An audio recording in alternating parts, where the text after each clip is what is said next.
Hello, everybody. Well, it's been a while since I've been on Facebook Live. I've loved seeing everyone else's posts, but I'm back in the saddle because I'm back at my home after a time of travel and learning and teaching and all the rest.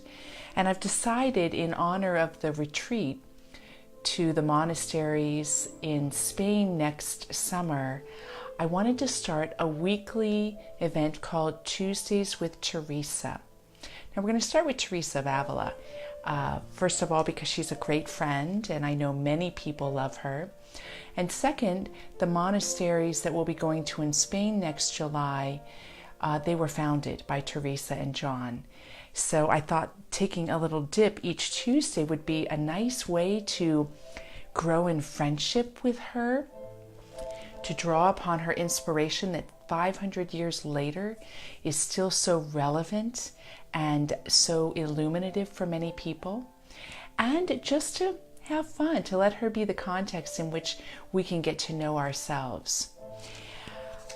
I'm actually going to start today, to my surprise, I was going to start with her meditation on the Song of Songs. She has many works that she wrote, but I want to start today in this short little snippet with the chapter 1 and just the first few pages of the Interior Castle.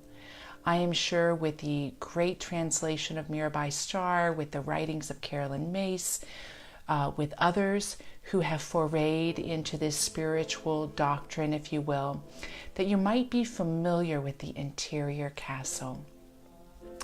Now, one of the things I love about the Interior Castle is that it was essentially written twice. The first is her actual autobiography that she wrote at the request of a confessor when she was very young. And that's my favorite version.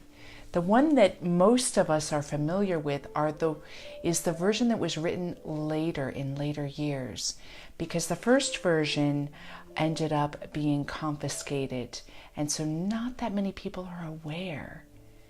I love sharing all of this with you, by the way, because as a former Carmelite and as someone who still finds a home in that mystic school,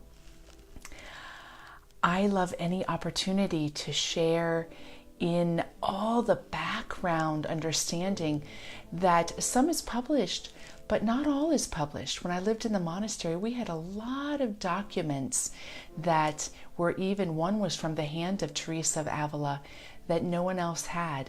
So I get to share some of the skinny on all of that. So the topic for today is the starting point for personal growth. Now, similar to today in some ways, back in Teresa's time, there was a great emphasis on the unworthiness of the person, of the divine. Now, her language, obviously, she is in a love affair with a personal God that's a Trinity, that's a Father, Son, and Holy Spirit. So I'm going to use some of her words, and I'm going to use some of more current language of many of the people that I'm friends with, just so we can bounce back and forth. But there was a tremendous movement in Christianity to recognize the utter transcendence of God. And there's something incredible about that, about placing something that we know is identifying something that's so far beyond us that we can't even comprehend it, because it lets us, just by saying the very words themselves, taste that transcendence. And it lets us penetrate the paradox. So you'll find even in Teresa's writings that when she talks about the majesty of God and her own unworthiness, she does so truly feeling that, and also with an utter confidence that this very God is the indwelling spirit. The Interior Castle paints a picture of that. And that's important as a start point to our personal growth. For her, the start point is very, very simple. She said that she does not find anything comparable to the magnificent beauty of a soul and its marvelous capacity. Indeed, our intellects, however keen, can hardly comprehend it, just as they cannot comprehend God. But he himself says that he created us in his image and likeness. So here you've got a parallel in the direct text to the ineffable quality of what's transcendently spoken of as a God, and to the ineffable quality of the very soul, of the capacity of who and what you and I are. She said, this is the place of true delight. And when she was really meditating and praying on an image, and I'm taking this from one volume of Kieran Kavanagh's works, a very old translation. I know many probably would like Mirabai Stars, which she really works with the language that's much more approachable. I like some of these older versions, but I'm very seasoned in the Carmelite mystic school, so I can extrapolate the juice from them. So what she sees is that the very center of her being is the dwelling place for what seems beyond all comprehension. And again, when she was meditating on what could be some kind of metaphor that she could use that could help people understand the process of self-realization and personal growth. And she had a vision of not just a castle with many rooms, but a castle made entirely of crystal. She saw that the human person, that is the journey place of the soul, that everything is a crystal palace in which we can go in and out of many rooms. So she totally eliminated this idea of bad and good, though she gives distinction to personal growth and progression and a linear movement. But she annihilates this idea that we are in any way truly unworthy and says, no, every room is made of crystal. Every place within us is a place that the divine wishes to delight in, not just to habitate, but to delight in. So in her teachings, the start point for personal growth is to begin to take on the adventure of learning the beauty of our own souls, the magnificence that's beyond all comprehension. And in taking that on, to realize that everything we are is a place that is meant to be delighted in. So indwelling spirit we can sometimes look at it as, okay, well, I need to be in this one place in my being, and the rest, well, that's just yucky that I need to work through, or I need to get away from. She wants it all taken up. In fact, even in her teachings on prayer, she honors the use of the mind, whereas so many put down the use of the mind because, the mind often takes us on tangents that takes us away from our true selves. But she sees that using all the faculties are part of the very process. And she goes on to speak this way because she finds that most people really don't know themselves. And if they did know themselves, they would be enamored, and they would open with greater ease to getting to know all the ways that they're called into healing and transformation and shifting.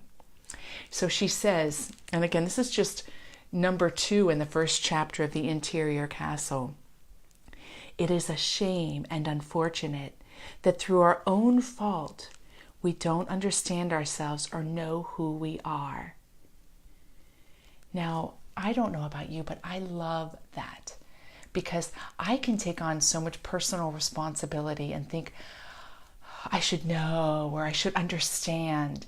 And to actually be given the nugget that I just don't know who I am invites in a compassion of unconditional acceptance.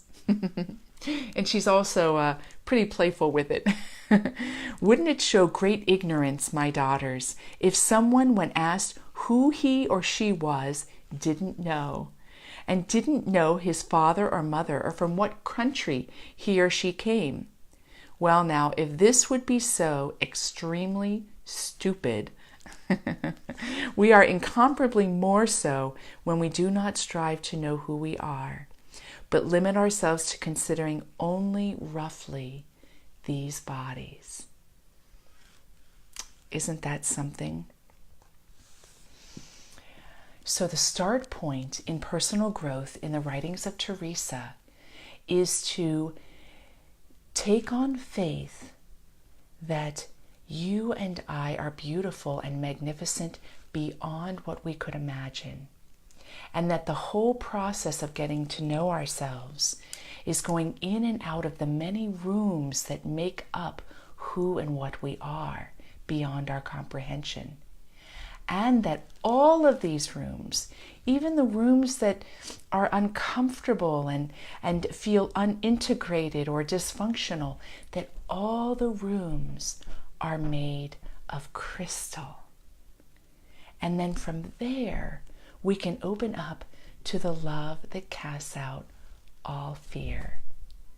Isn't that awesome? Isn't that encouraging to see in such a powerhouse mystic and a writer, and someone who comes from a time where penance and unworthiness were highly stressed?